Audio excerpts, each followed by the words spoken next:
Pemirsa, sebagai upaya konservasi mata air dan menyambut momentum Hari Air Sedunia, Coca-Cola Amatil Indonesia Wilayah Bali Nusa bekerja sama dengan pemerintah Kabupaten Badung menyelenggarakan kegiatan gerakan penanaman bibit pohon di Pura Beji Luhur, Desa Werdibuana, Kecamatan Mengui, Kabupaten Badung.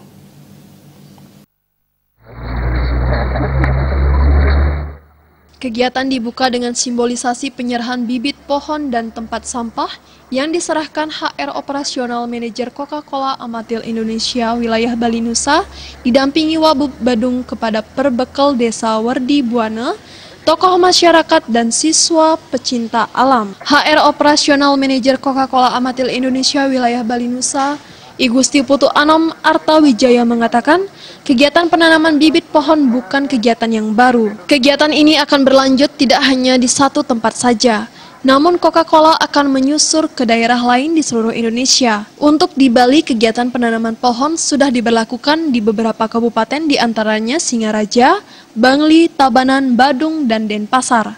Kegiatan penanaman bibit pohon diadakan sebagai komitmen Coca-Cola untuk selalu menjaga alam. Karena Coca-Cola berprinsip apa yang sudah diambil dari alam harus dikembalikan ke alam.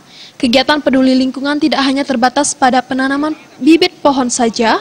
Kegiatan bersih-bersih pantai, menyumbang truk sampah, menyumbang alat pengangkut dan pengolah sampah.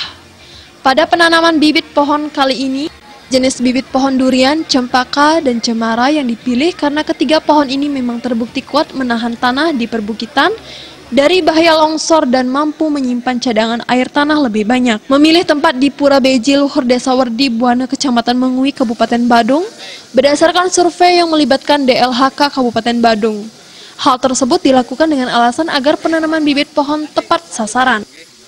Harapannya tentu apa yang kita lakukan ini dapat dijaga oleh masyarakat semua, dipelihara sehingga bermanfaat buat alam kita. Dan yang kedua tentu kami ingin menghimbau, mengajak perusahaan-perusahaan lain yang ada di Bali ini untuk mari kita sama-sama menjaga alam ini, karena konsep Trihita Karana di Bali ini sangat luar biasa dan itu membuat kita bisa sustain hidup lebih lama gitu, daripada tempat-tempat lain. Saya kira itu ya.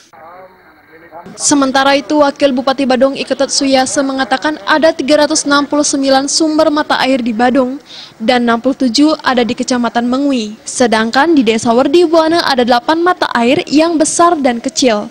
Jika tidak dijaga, sumber mata air akan hilang ke depan karena itu butuh terus upaya pelestarian. Tujuan akhir dari penanaman ini adalah untuk menjaga kebersihan lingkungan dan menjaga kualitas airnya. Kalau dirinya sudah hidup bersih dan sehat, lingkungan juga sudah baik, maka baru kita menjadi kehidupan yang berkualitas. Ini harus dua sisi ini harus kita gerakkan, ya, dua sisi ini kita gerakkan. Ya, mudah-mudahan dengan upaya kami semacam ini ya, benar-benar kami bisa melaksanakan kewajiban konstitusional saya yang memang sebagai pemerintah wajib itu memperhatikan lingkungan, dan memang sesuai dengan visi misi kami juga kami sudah ada menetapkan 6 prinsip dasar dalam pembangunan di Badung ini. Ya, dari 6 prinsip dasar itu satu diantaranya adalah kami harus pro environment, itu prinsip dasar kami, ya, berpihak pada lingkungan itu sendiri. Wakil Bupati Suyase berharap setelah penanaman bibit pohon selesai dilaksanakan, perbekal maupun camat harus mengawasi progres tumbuh bibit pohon yang telah ditanam. Bung Kris